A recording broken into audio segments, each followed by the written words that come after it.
All right, welcome again to Grampie's Kitchen. Tonight we're going to make sesame seed ahi, and I've got some kale that I've already massaged and cleaned out of the yard, and some chard out of the yard, some little white onions and garlic and chive, all from the yard, and we're going to mix those all together and make a great little side dish. And then with the ahi, what we're going to do is we're going to take it just like we did the chicken. If you watch that one, we're going to pat it and roll it. Again, very important, dry your ahi before you start messing with it, before you cook it. And what we're going to do after the ahi is seared, we're just going to sear the ahi. Again, we don't want to cook it all the way through. We're going to slice it and serve it in a nice little presentation. I'm going to set those aside for a few minutes. And then here's a little sauce that I've already mixed up. These are made out of chives from the yard, sesame, and again, I'm using the leftovers, a little bit of the furikake, and this everything bagel seasoning. You don't have to have this. You can just use sesame seeds, black or blonde, and you can see what a mixture this is. And it's in the refrigerator, so why not use it? Yeah.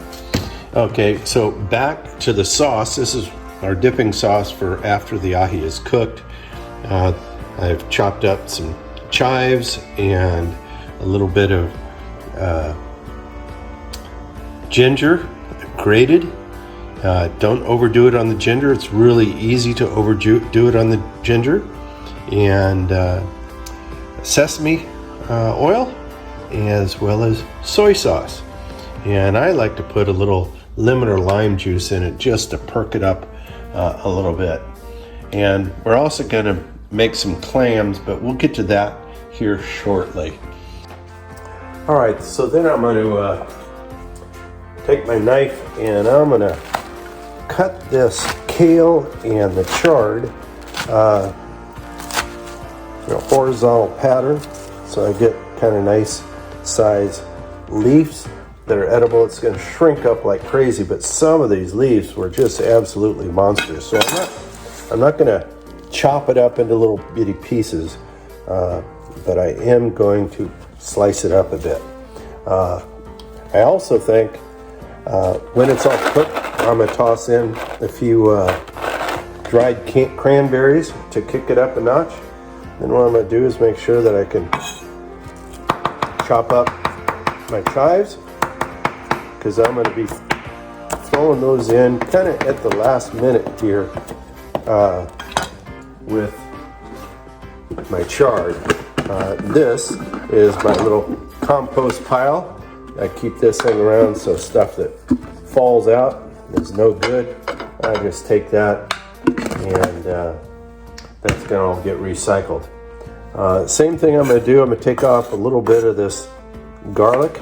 Like I said, came out of the garden. Pretty proud of that first year that I've grown garlic.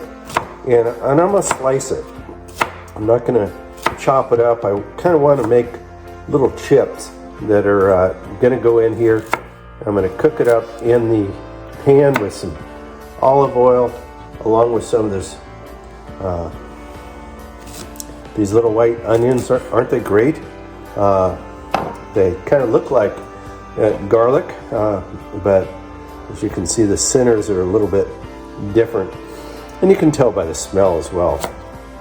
These I'm gonna dice up a little bit more. Maybe dicing is not the correct word here. Yeah. Let's go ahead and dice. Okay. You don't have to worry too much about tears when you're doing these guys. They're not that potent. They're little, but they are capable of getting the job done. Just to add some nice seasoning and spice into our kale and chard side dish that we're going to have.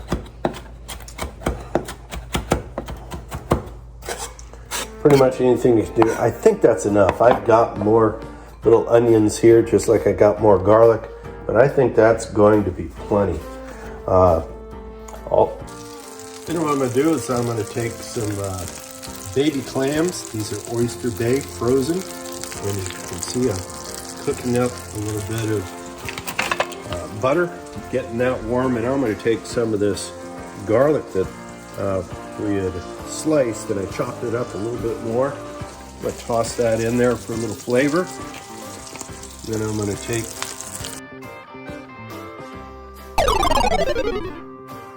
all right, you can see how our garlic and onion is doing. And then I'm going to take our chard, and that's a little hot. I'm going to turn that heat down a little bit. But oh my goodness, isn't that beautiful?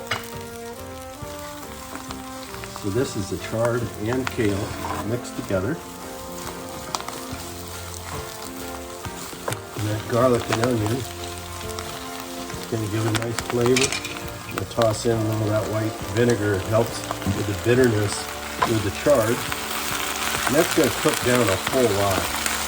And what's kind of cool is we're going to keep some of that oil within that, and that's what we're going to sear the ahi with.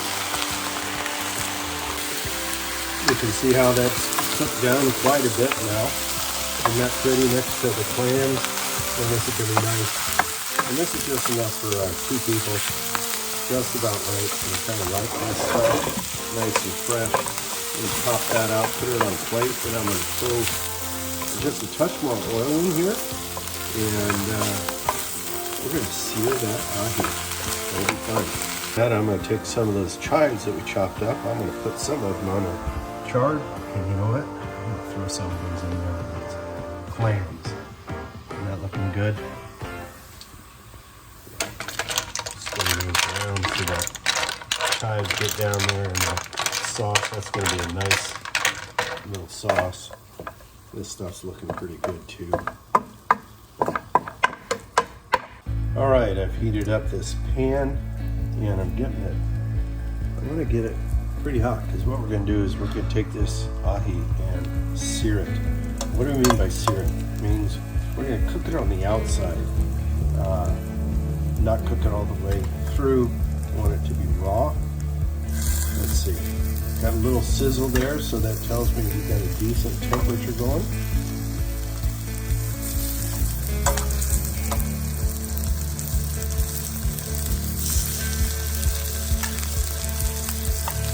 We're going to be 1 to 2 minutes per side on the time limit. I'm a bit concerned about it. So then a little bit more, and then look at that, you know.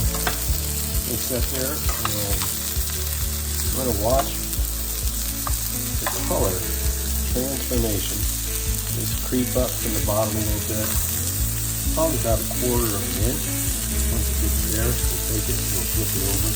We're going to bring it over to the cutting board, and we're going to slice it. So we get nice, cool looking little slices. Hopefully,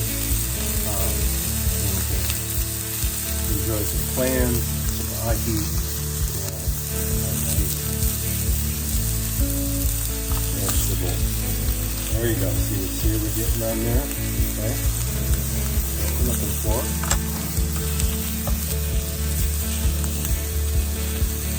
This isn't a pan that I usually sear things in. It's not that great.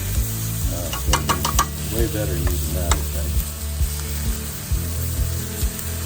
Yeah, it doesn't disperse the heat very well, in my opinion.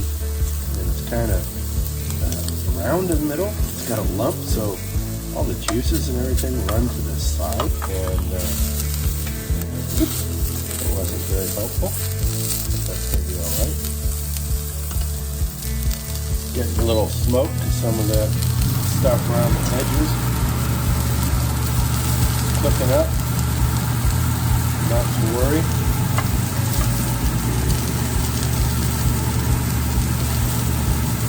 Yeah, this is a long pan to do that. It's just turning the pan black. That's gross. Anyway, I think the fish is still going to be edible, if not awesome, but it's looking ugly at the moment. Yeah, look what it did to this pan. Now I like these pans. I got one here. I bought one at like TJ Maxx for, I don't know, $5 or something. And I only use that one for eggs. And this is not the right pan to be doing for searing ahi. I told you I was going to throw some cranberries in our chard and kale at the end here. It turned out those cranberries were not cranberries. They are actually old dried tomatoes, and looking kind of not like something we want to be using. So now what I'm going to do, and you want a real sharp knife, so I'm getting my real nice knife. I'm going to cut these, and here you can see what we're looking for.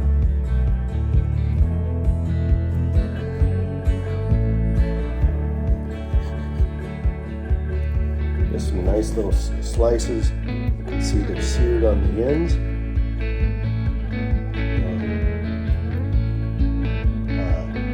This looks real pretty.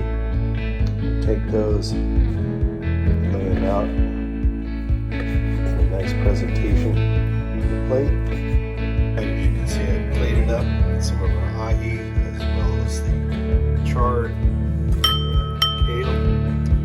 If I wasn't messing with this camera, probably wouldn't have cooked them quite as much as I did. And I'm going to scoop up these clams. We're going to put a separate bowl here. Put some sauce over the top. Put them on here. And then I'm going to take my sauce, drizzle this over the top of that ahi. Oh, it's going to be so good. Actually, I'm going to put a little bit on that. Let it run over there. Yeah, that looks great. And then I'm going to maybe a little bit more. Serve that up to my wife, who is sitting over here anxiously, patiently, and being absolutely silent. I hope this is something that's fun and doable.